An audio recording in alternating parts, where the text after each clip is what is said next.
Hello and welcome to the Newton Knowledge Podcast. My name is Mark Singer, partner of Newton One Advisors, and I'm joined today by my colleague, Stephen Target, managing partner and principal of our firm. Steve, how are we today? Mark, I'm doing great. Thanks for asking. How are you? No complaints here. All good.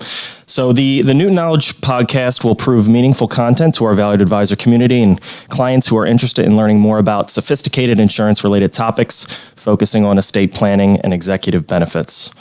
During our podcast, we focus our discussions on content that will deliver unique insights into the people, processes, and products that make our industry so critical. Newton One is a national life insurance planning firm delivering customized insurance solutions structured to help clients and their advisors engaged in solving estate planning, wealth transfer, business succession, and executive benefits challenges.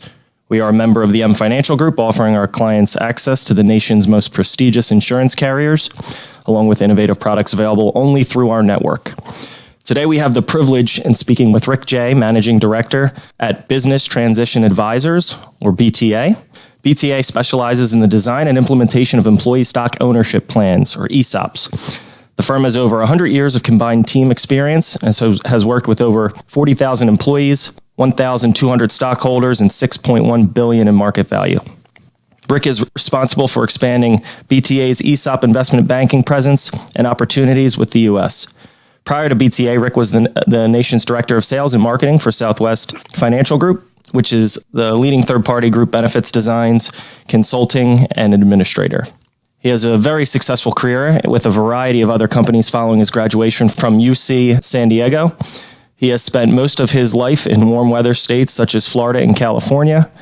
He's also a recognized speaker at investment, financial services, bank, and broker dealership conferences, and has been a keynote speaker at regional and national association meetings. He is an instructor on the topics of advanced tax, wealth, and business entity planning through several advanced accrediting programs. Rick understands the complexities of life insurance products and the application of life insurance in certain sophisticated and advanced situations. Again, it's a privilege to have you here, Rick. How is everything? How are you?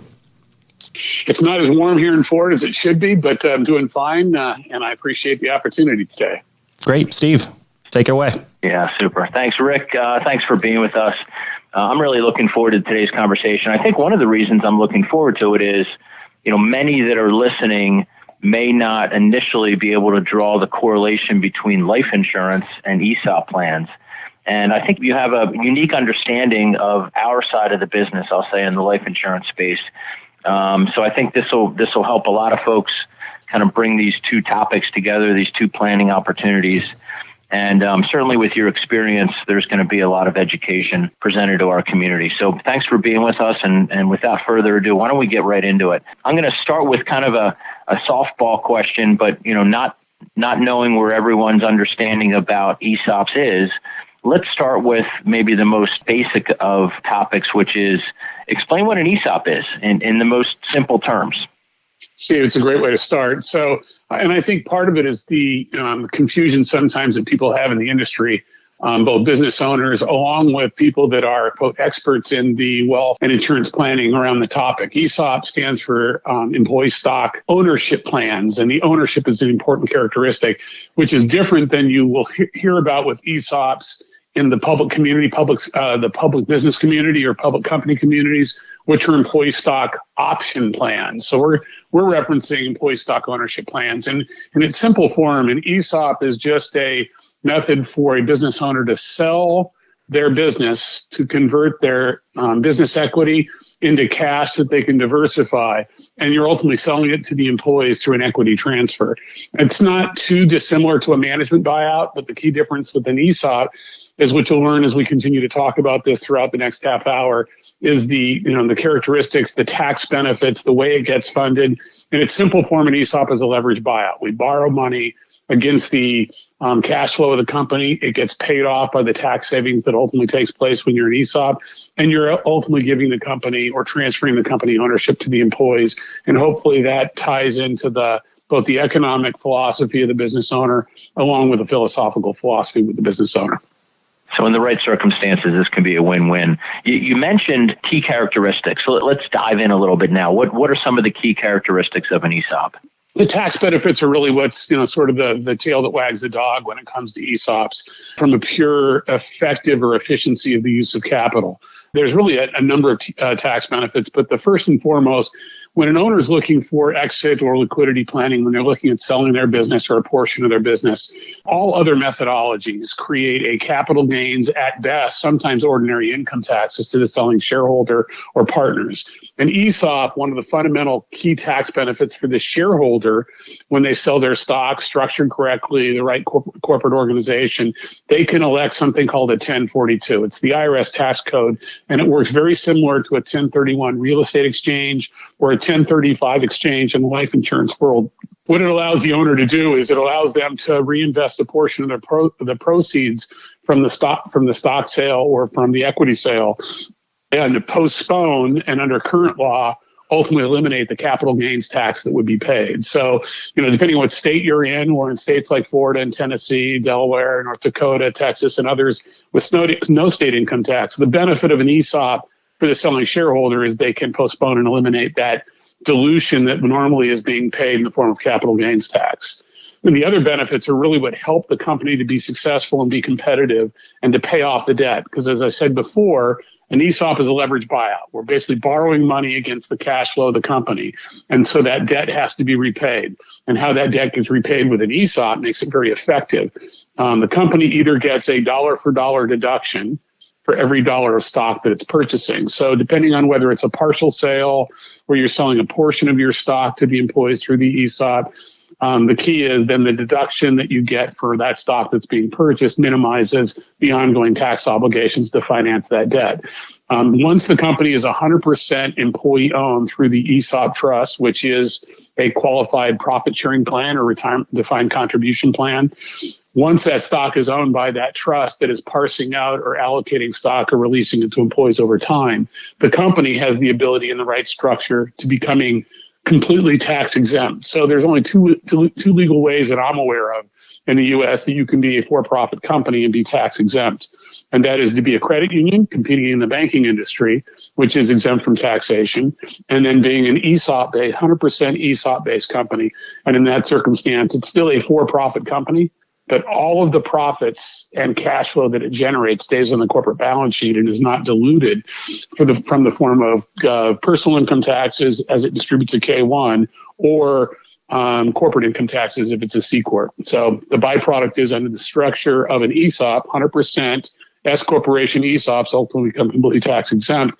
And when you think about it, then the tax savings by not paying taxes or having to distribute money for the shareholders to pay taxes is able to get reallocated to pay the debts. You're really just leaving the company with the same, or even in some circumstances, more working cash flow that provides the liquidity that it needs to not only cover working capital requirements, capital expenditures, but also gives it excess cash flow to fund into various strategies like COLI, life insurance, wealth managed portfolios and wealth strategies on the corporate balance sheet to build up reserve to handle executive benefits, key man coverages, and ultimately the repurchase liability that we'll talk about shortly.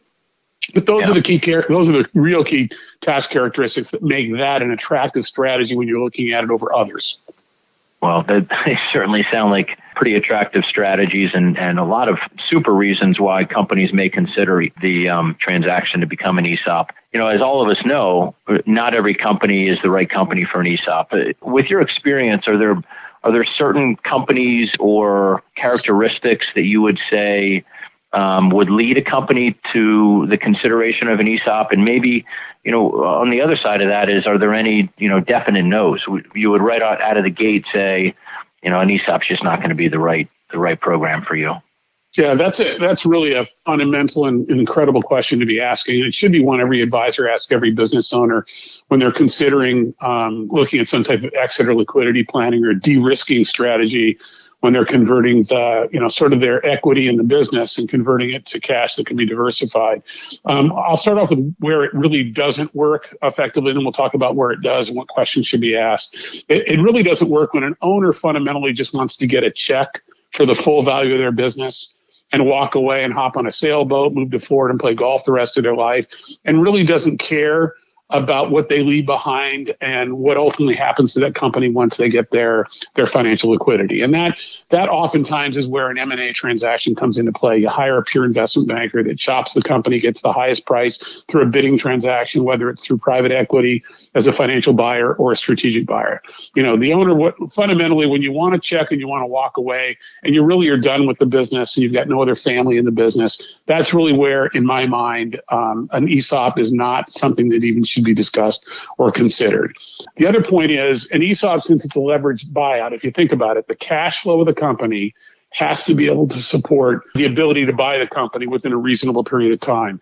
And kind of the rule of thumb I use is if you can buy a company and finance it because of all the tax benefits of the ESOP, if we can finance it and pay off that debt in an 8 to 12 year time frame, that time typically puts it in the framework where the price of the company from a multiple of the earnings that it generates, which is how you create enterprise value, ultimately that value can be paid off and financed in that time frame. If it takes longer than that, it's typically the type of company that is selling for a much higher multiple, a software company, a bioengineering company, a pharmaceutical company, where they're selling at 12, 15, or 20 times current earnings.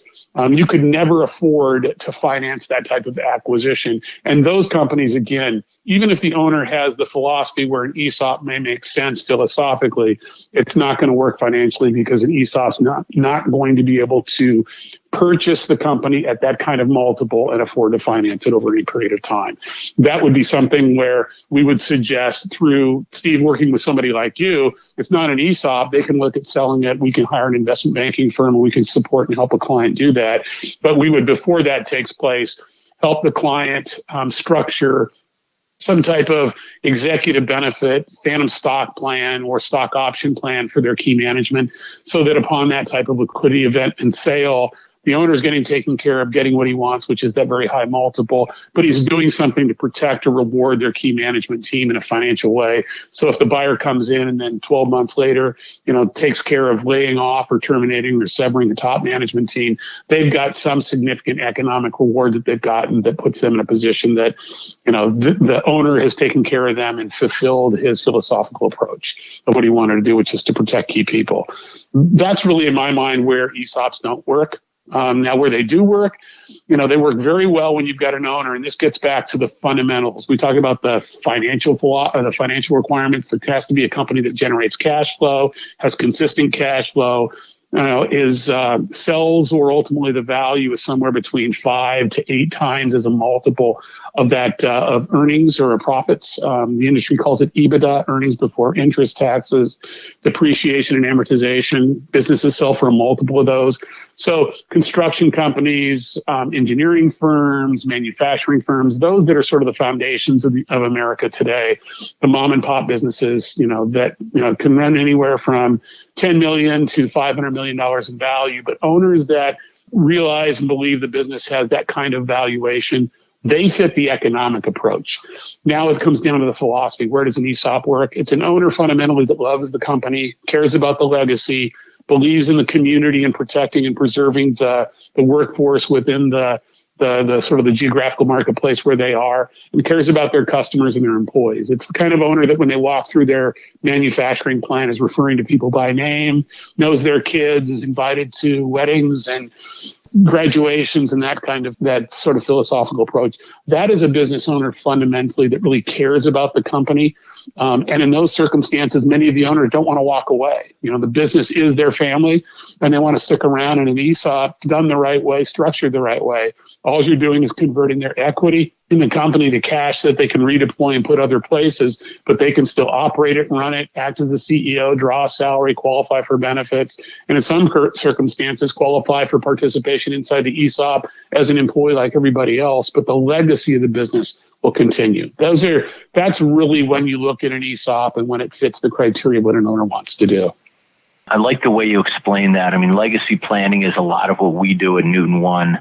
Understanding that there's an opportunity to capitalize on a successful business, but also taking care of all the people that help them get there. I wonder if there's been any studies or any kind of evidence that might link performance or productivity or morale of employees that are part of an ESOP who might be performing in a better manner because they're eligible for the profits and the proceeds of the company, just like those that founded the company. Have you seen anything like that? Is there anything, or is that just kind of something that is difficult to measure? No, there's two key associations in the ESOP industry: the EO, employee ownership, and then there's the NCEO, National Center for ESOP Ownership. And then there's a number of academic institutions. So my alma mater, my undergraduate alma mater, UC San Diego, has something called the BICIS Institute, which is a part of their graduate program, their business school, that does research and supports ESOPs around the U.S. and does a lot of, as an academic institution, they have the financial resources to do polling and research reports and marketing reports to ESOP companies to determine what have been the impacts in the industry to companies when they convert from ownership to employee ownership. Ohio State is another one, and also Keene State. These institutions, not only do they promote within their communities and nationally ESOPs, but they also do a tremendous amount of research around the business changes that take place for companies that do it. And I think, and don't hold me, because it's been a while since I've seen some of these academic reports, but I believe it used to be that when a company converted from stock ownership owned by individuals to an ESOP with ownership across the platform of eligible employees, they saw an increase in annual productivity, meaning in the form of increased EBITDA and top line revenue that ranged anywhere from 2.3% to as much as 3.5% per year. So, that was relatively early in the cycle. And so if you think about a company that normally is growing, let's say 5% per year, and now you start applying, a 7.5% to an 8.5% growth rate, that's pretty significant, where companies are really doubling size, in every 7 to 10 years. And the employees start, the more the ESOP is in place, the more stock that gets released, the longer the time frame is, and the faster the debt for the acquisition gets paid off. What ends up psychologically happening is the employees get their statements every year as a retirement plan, and they see how many shares have been released to them, what their vested benefit is, and what the stock value increase is. And you'll see exponential growth that takes place. For those that play hockey, it's kind of like a hockey stick. The first few years when you first do an ESOP, your blade is sitting on the ice, and you're having moderate growth, but you still have a lot of debt on the balance sheet. And as I mentioned before, the proper value for a business is one that can have all the debt for the acquisition paid off in an 8 to 12 year time frame. So 2 to 3 years into the transaction, you are paying off debt, but you still have a lot on the balance sheet. You are growing the company, but it's early in the business cycle. And so what starts to happen by that, third, fourth, and fifth year, you start moving up the blade to to more of the handle, and you start seeing that exponential stock value growth that takes place. And ESOP is the only real way that an employee who is a participant in a retirement plan can have direct control over what they do, impacting the size, the benefit, and the value of their retirement account. Because as we all know, if you own Fidelity Magellan or T. Rowe Price's technology fund in your 401k, you go out and buy a new Dell computer, you're not going to have any impact. That's not going to impact the performance of Dell, therefore impact the performance of your mutual fund. But if in turn you and a group of your employees in a company are able to more effectively manage waste, increase productivity, be more effective where you're not having in a construction company that has a defect, and you control that, you do quality work up front where you don't have to go back to a job site a second or third time to correct those defects that were done originally, you become more effective and more efficient, you increase your margins and increase your profitability, and you'll see that impact directly in your statement at the end of the year when your stock value goes from $4 a share to $8 a share in a given year because you've increased profits, which gave you more cash to pay down debt, and because the company is valued based on a multiple of its net income, as we talked about that multiple of EBITDA, you've increased EBITDA, therefore you're going to see that direct impact in the increasing stock value that you helped create. It's really incredible when you look at it that way. Yeah, it's so powerful, and it speaks to the opportunity of employees at any level to help kind of set their future in privately held companies. So it's a wonderful opportunity. All right, Rick, I'm going to circle back now and try and help our audience understand the correlation that you and I know about with life insurance.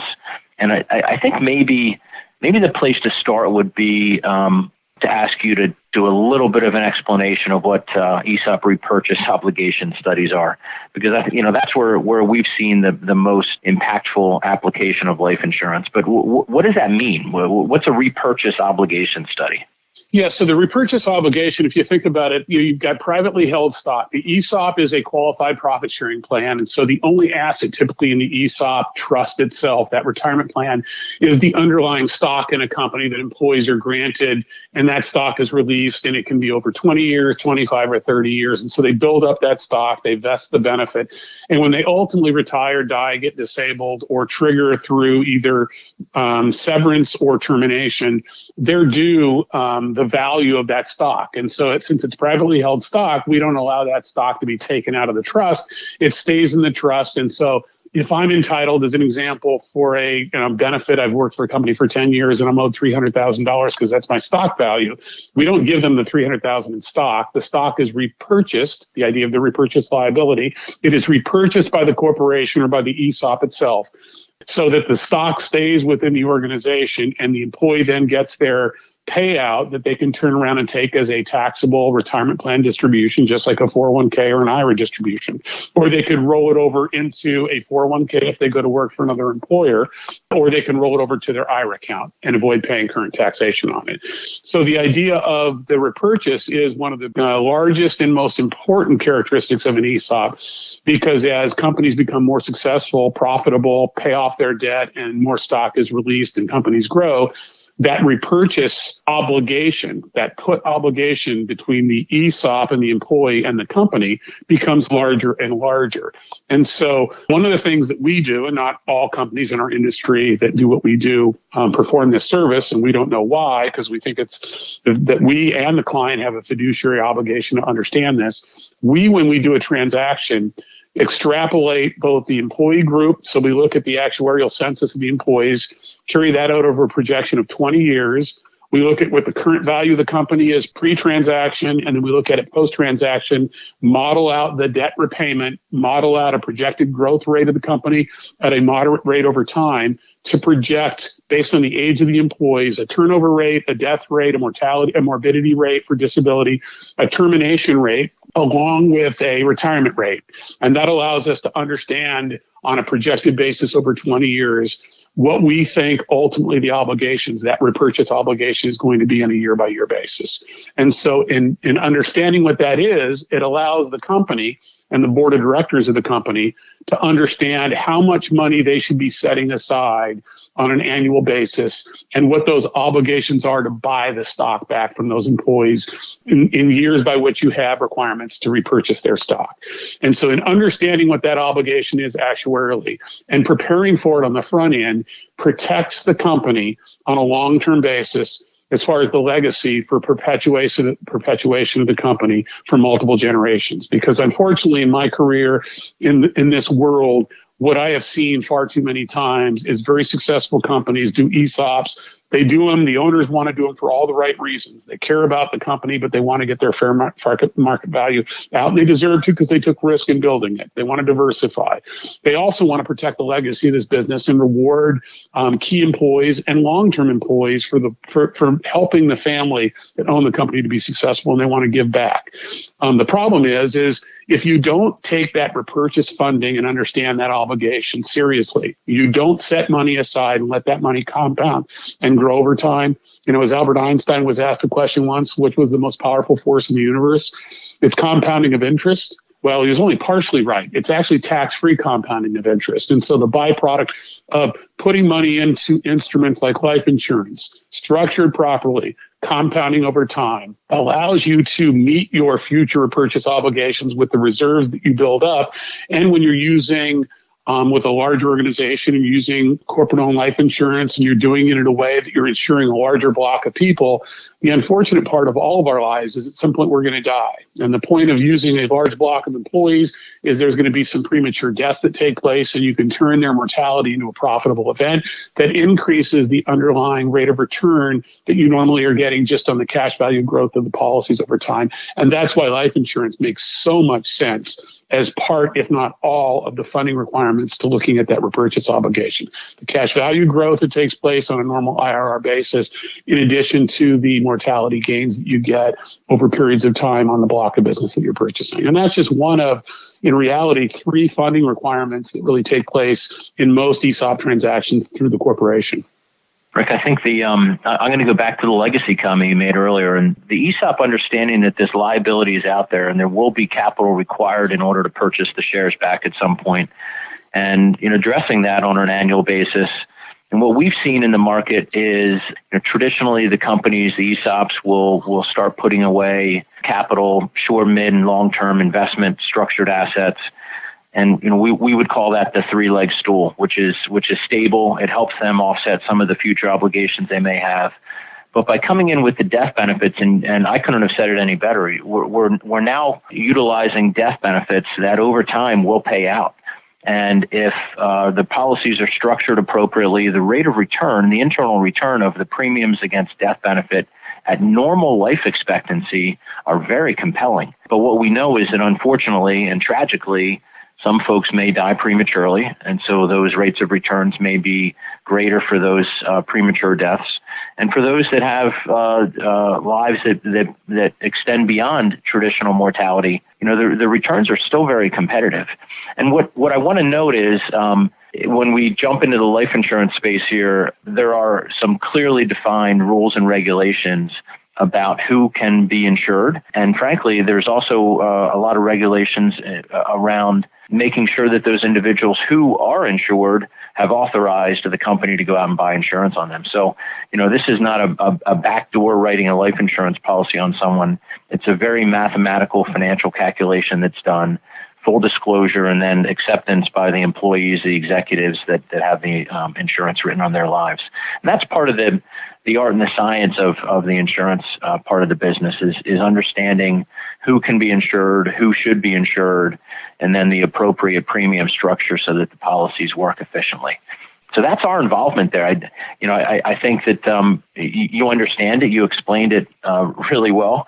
Sometimes it's something that takes a little bit more of a creative outlook from the ESOP standpoint. Is there anything else you would add to the insurance application that I might not have addressed?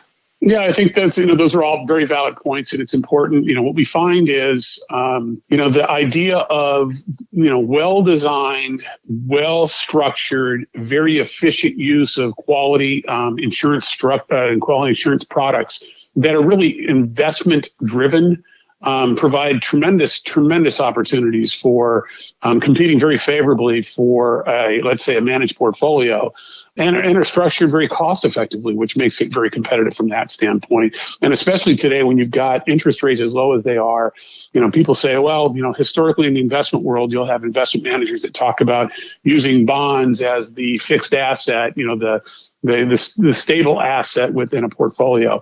The challenge you have today is, as the Fed has made very clear, they're going to most likely tighten, and as part of that, interest rates are going to go up. So the problem you've got now in putting together portfolios is, how do you find bonds that provide favorable returns for stability and have protection of principal, and the insurance products are just so well designed for that purpose. The other two components are, we just briefly talked about the one opportunity, which is the repurchase obligation, and that's oftentimes the biggest, the long-term, the key characteristic of where long-term investments in insurance can be deployed.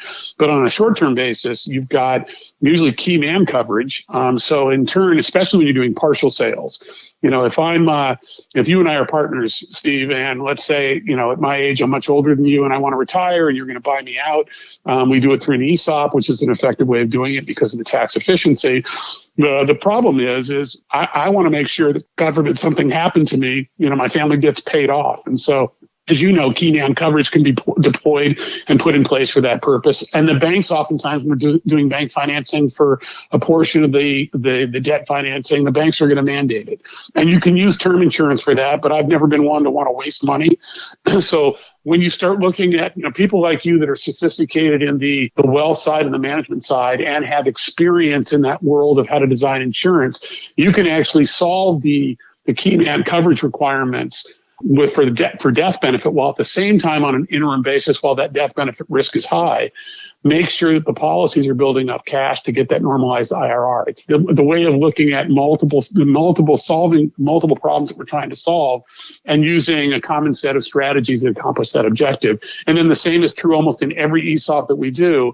For the non-selling shareholder but key executives, we layer on top of some type of executive benefit plan. So either, in most cases, we like using what they call a SARS plan, stock appreciation rights plan, and the trustees that are brought in to represent the employees in the ESOP trust like using these strategies so they can tie key management to the company. On top of what they get in the ESOP, they can tie them into these executive benefits. And again, when you're layering on that type of strategy, you can either have, as you know, in the world that you work in, unfunded or funded, that funded responsibility. So unfunded liability on the balance sheet, or you can fund it over time. So when there's a triggering event, so those key executives reach the point where they're due money, you've got the reserves that are set aside to go ahead and accomplish it.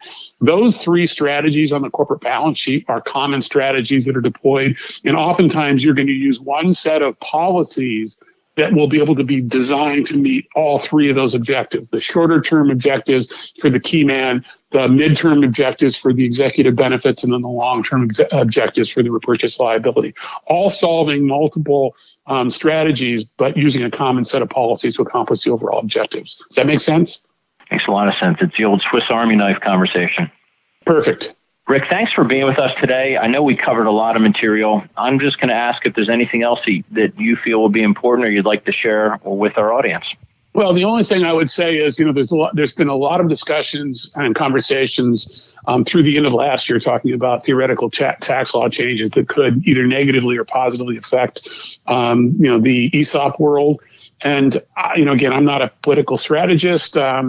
I vote in every election, but the byproduct is I don't know where tax laws are going to go and if Biden's going to be able to get any kind of tax legislation that would be passed. But I will just say, as it related to what was being proposed, nothing in the proposed legislation was going to have a negative effect to ESOPs. It was the complete contrary. There was potential positive legislation that was going to impact the ability to do 1042s. So today, we talked about the 1042, the ability to postpone and eliminate the capital gains tax. The key to that is you got to be a C Corp when you're doing the transaction to qualify.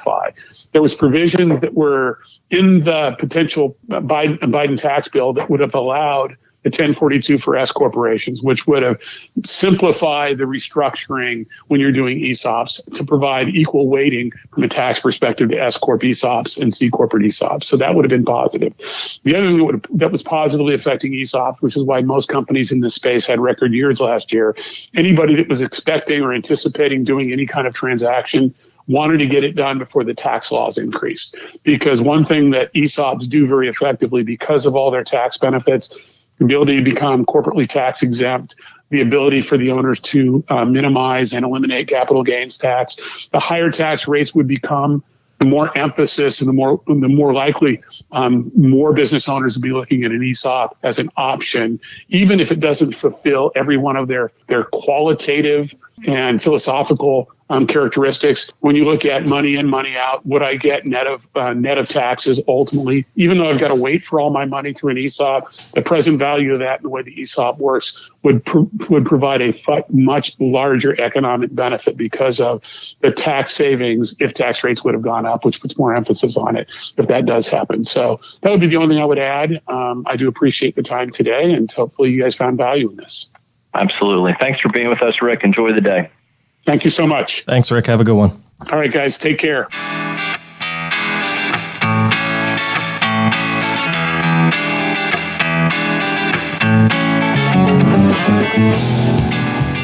Material and opinions voiced are for general information only and are not intended to provide specific advice or recommendations for any individual. To determine what is appropriate for you, please contact a member of our team.